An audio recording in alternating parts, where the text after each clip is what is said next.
When you think of South America, what first comes to mind?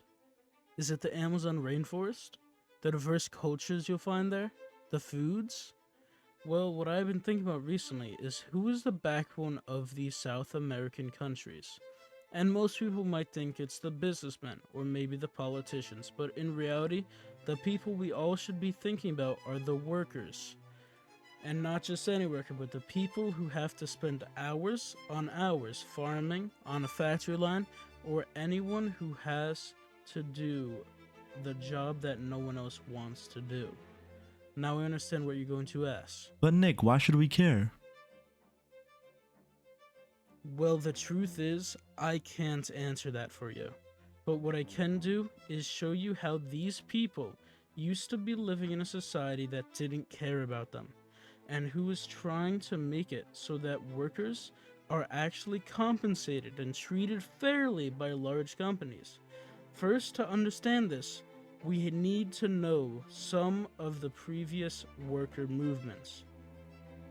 Starting in Argentina, we see the Piquetero movement, starting from the late 1990s to early 2000s.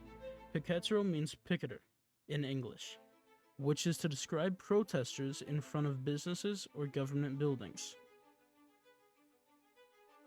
The Argentinian movement was due to mass unemployment and poverty levels increasing in the country after the government put in place neoliberal economic policies, which is when the economy turns to end government control on prices, deregulate the markets, and basically make it easier on private companies to exist.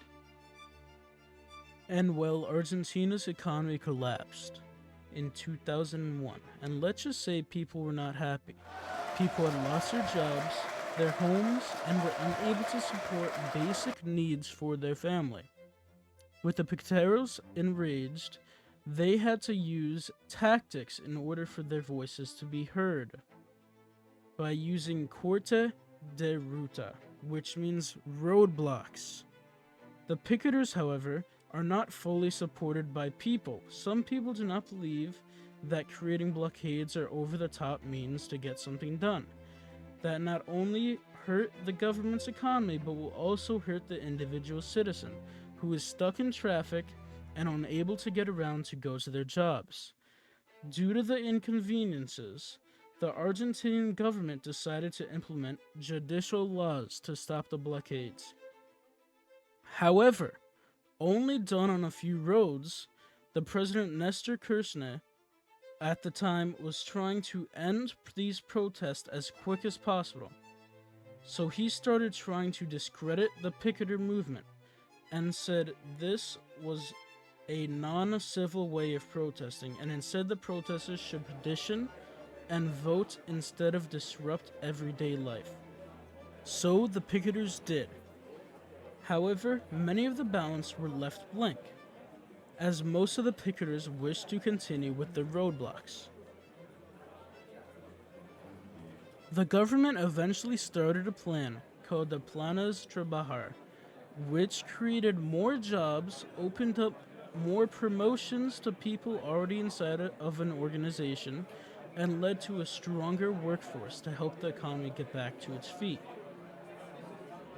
Although some people did not like this, the picketers lost most of the middle class support, and overall, protests and roadblocks had come to a halt.